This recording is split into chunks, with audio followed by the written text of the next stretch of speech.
नमस्कार। BEd first year 5th unit हम लोगों की चल रही थी। कल हम लोगों ने बात की थी व्यवसाय के बारे में और शिक्षकों की आचार नीति के बारे में हम लोगों ने बात की थी। आज हमारा टॉपिक है शिक्षक शिक्षा। अब शिक्षक शिक्षा जिस प्रकार किसी कार्य को करने के लिए उसमें अनुभवों की, दीर्घकालिक अनुभवों की आवश्यकता होती है या फिर कह लें कि उसमें प्रवीणता होनी चाहिए उस कार्य में, तो उसके लिए कुछ प्रशिक्षण लिया जाता है। तो अब शिक्षकों के लिए क्या प्रशिक्षण है? अगर शिक्षक के पास कुछ होगा तभी तो वो देगा या बांटेगा बच्चों को। तो अगर उसके पास कुछ, उसको पढ़ाना आता ही नहीं है, बात पढ़ाने की हो रही है तो पढ़ाना आता ही नहीं, तो वो कैसे पढ़ाएगा? तो उसके लिए उसको क्या लेना पड़ता है? प्रशिक्षण लेना पड़ता है। तो उसको हम बोलते हैं शिक्षक शिक्षा। ठीक है, शिक्षकों को पढ़ाना, यानी शिक्षक के पढ़ने की बात हो रही है। पढ़ाई तक तो पढ़ाई कर ली है, अब ये प्रशिक्षण लेना आवश्यक है, तो वो होता है शिक्षक शिक्षा, जिससे कि वो अपने शिक्षण कार्य को और प्रभावी बना सकता है। फिर बात है शिक्षक शिक्षा की आवश्यकता। अब आवश्यकता क्यों नहीं है आवश्यकता? तो शिक्षक शिक्षा की बहुत आवश्यकता है, क्योंकि जो एक शिक्षक है उसको आदर्श रूप माना जाता है, उसको समाज का निर्माता माना जाता है। एक शिक्षक अपने पूरे जीवन काल में हजारों बच्चों को शिक्षित करता है, तो उसके हाथों में बहुत ही बड़ी बागडोर होती है। इसीलिए तो शिक्षक को प्रशिक्षित होना या शिक्षक की शिक्षा होना बहुत ही आवश्यक है। फिर बात आती है कि शिक्षक शिक्षा के सिद्धांत क्या है। अब जो ये शिक्षक शिक्षा कर रहा है यानी प्रशिक्षण ले रहा है, तो क्या उसके सिद्धांत है? तो हाँ, उसके सिद्धांत है। तो देखेंगे सिद्धांत उसके चयन का सिद्धांत। अब बात शिक्षक की हो रही है, उसकी शिक्षा की हो रही है, ठीक है। तो अब वो पढ़ाएगा तो उसके भी रूल उसको फॉलो करने पड़ेंगे, उसके कुछ नियम है, उसके प्रिंसिपल्स हैं, उसको वो निभाने पड़ेंगे। तो वो चयन का सिद्धांत, चयन मतलब अब जब वो प्रशिक्षण लेने जाता है तब वहां पर अगर मान लो माइक्रो टीचिंग कर रहा है तो वो छोटे छोटे भागों में पाठ योजनाओं को विभाजित करता है, उसका चयन करता है, ठीक है, उसको लेकर और फिर उसको पढ़ाता है, यानी चयन करना। फिर शिक्षण विधियों का चयन करता है वो पढ़ाने के लिए, ठीक है। फिर मूल्यांकन की विधियों का वो चयन करता है। तो ये चयन का सिद्धांत ये होता है कि इसमें वो हर चीज का चयन करता है, शिक्षण से संबंधित सारी नीतियों, प्रविधियों, विधियों का वो चयन करता है। फिर बात आती है निश्चित उद्देश्य का सिद्धांत। निश्चित उद्देश्य का सिद्धांत मतलब कि जिस पाठ को उसे पढ़ाना है उसका क्या उद्देश्य है, वो क्यों पढ़ाना है, उससे क्या होगा, ठीक है। तो इस प्रकार से वो उद्देश्यों को लेके जाता है। कोई भी पाठ योजना हम तैयार करते हैं उससे पहले हम सामान्य और विशेष उद्देश्य तैयार करते हैं,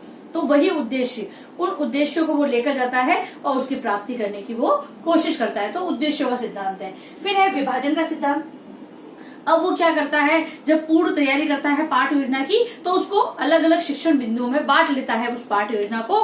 तो उसका विभाजन का सिद्धांत कि भाई इस पाठ योजना को वो इस इतने भागों में पढ़ाएगा, तो इस प्रकार विभाजन का सिद्धांत। फिर है पुनरावृत्ति और अभ्यास का सिद्धांत। अब पुनरावृत्ति और अभ्यास मतलब कि जब वो पाठ योजना पढ़ा लेगा या शिक्षण कार्य करा लेगा तो उसके अंत में उसको क्या करनी पड़ेगी? पुनरावृत्ति या अभ्यास प्रश्न, ठीक है। तो पुनरावृत्ति यानी है तो मूल्यांकन प्रश्न, उसने जो पढ़ाया है, भाई एक दिन का जो पाठ योजना, इकाई योजना बनाई थी, उसने पाठ योजना बनाई थी, दैनिक पाठ योजना, उसने उसको पढ़ाया। अब उसके बाद वो पुनरावृत्ति प्रश्न पूछ लेगा या फिर किसी के माध्यम से कक्षा में कोई भी वो अगर उससे संबंधित कोई भी क्रिया भी वो करवा सकता है। फिर बात आती है अभ्यास। अभ्यास यानी अब पुनरावृत्ति पूछ भी लिया, लेकिन क्या उनको समझ में आया है या नहीं आया है, तो इसलिए वो अभ्यास प्रश्न देगा। तो जो उसने सिखाया है वो घर पे बच्चा करेगा तो उससे उसका अभ्यास हो जाएगा। तो इस सिद्धांत पे ये चलते हैं, यानी शिक्षक शिक्षा है, इनके शिक्षक को इन सिद्धांतों पर चलना पड़ता है। फिर बात आती है शिक्षक शिक्षा के प्रमुख दोष। अब जहां पर लाभ है वहां हानियां भी है, तो जहां गुण होते हैं वहां दोष भी पाए जाते हैं। तो देखेंगे क्या दोष है शिक्षक शिक्षा के अंतर्गत। तो सैद्धांतिक एवं प्रयोगात्मक पाठ्यक्रम में कृत्रिमता।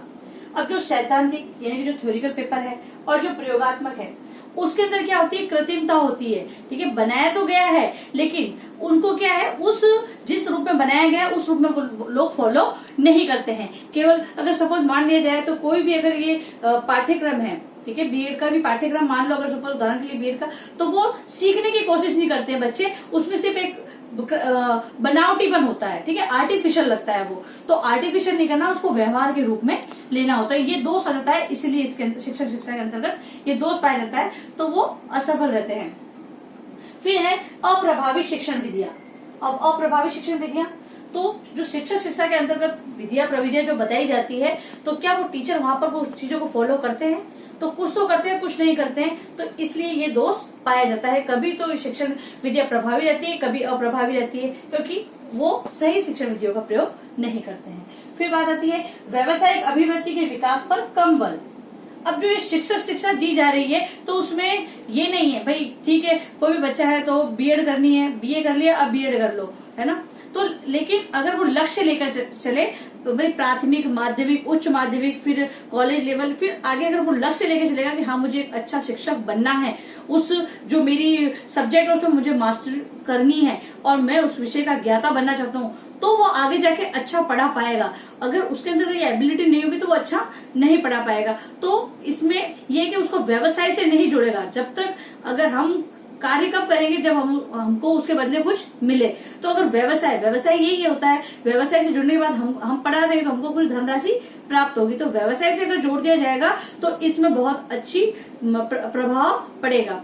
तो ये चीजें कि व्यवसाय से नहीं बताते हैं तो ये कम प्रभावी रहता है। फिर है विद्यालय अभ्यास पर प्रभाव नहीं।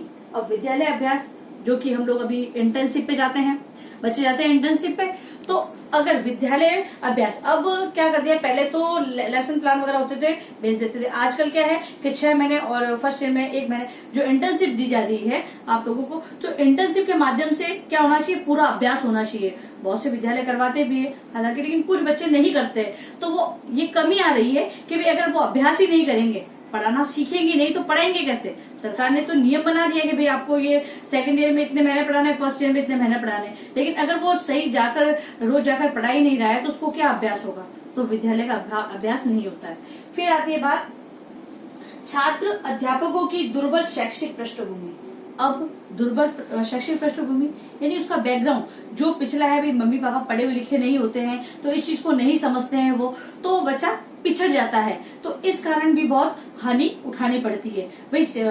हालांकि वो बड़ी समस्याओं को लेकर फिर वो बीएड भी कर लेता है, लेकिन जब तक घर की अगर स्थिति सही नहीं होगी, पढ़े लिखे लोग नहीं होंगे घर में, तो वो आगे क्या करेगा भाई। वो घर पर आकर उसको अगर मतलब हर चीज को देखना है, वो समझेंगे नहीं, उसकी बातों को समझेंगे नहीं कि मुझे पढ़कर फिर पढ़ाना होता है, लेकिन वो उन चीजों को समझेंगे नहीं, घर वाले काम बता देंगे या फिर कुछ भी प्रॉब्लम आती है, यानी कोई भी प्रॉब्लम हो तो वो प्रॉब्लम के कारण वो बच्चों को अच्छा ध्यान नहीं दे पाएगा।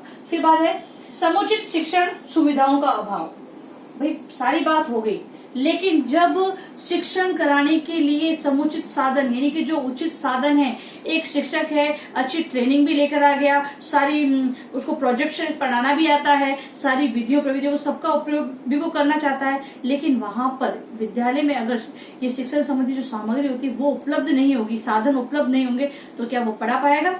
वो भौतिक भी हो सकते हैं, साधन हो सकते हैं, भौतिक साधन भी हो सकते हैं, कोई भी साधन हो सकते हैं, ठीक है। तो प्रशासन संबंधित भी व्यवस्था हो सकती है कि प्रशासन उनको परेशान कर रहा हो, तो इस प्रकार अगर कुछ भी हो तो वो उसको उसके अभाव में वो कार्य नहीं कर पाता है। तो शिक्षक शिक्षा के अंतर्गत ये दोष आज भी पाए जाते हैं। अब नेक्स्ट अपना गृह कार्य प्रश्न, शिक्षक शिक्षा से क्या अभिप्राय है, इसकी आवश्यकता एवं प्रमुख सिद्धांतों को बताइए। दूसरा प्रश्न, शिक्षक शिक्षा के प्रमुख दोष बताइए। फिर अंत में आप लोगों से निवेदन है कि आप लोग जब भी घर से बाहर जाएं तो मास्क का प्रयोग करें या फिर अपने फेस को कवर करके जाएं, और यदि आप कहीं पर जाते हैं तो आपस में कम से कम 6 फीट की दूरी बनाए रखें, जो कि आवश्यक मानी गई है, और लोगों को भी ये बात के लिए जागरूक करें। और आप लोग सार्वजनिक स्थल पर अगर जा रहे हैं तो वहां पर किसी भी चीज को आपने छुआ है तो घर पर आकर या फिर सुविधा हो तो वहीं पर अपने हाथों को सैनिटाइज करें या फिर साबुन से अच्छी तरह अपने हाथ धोएं। खुद भी सुरक्षित रहें और अपना ध्यान रखें। धन्यवाद।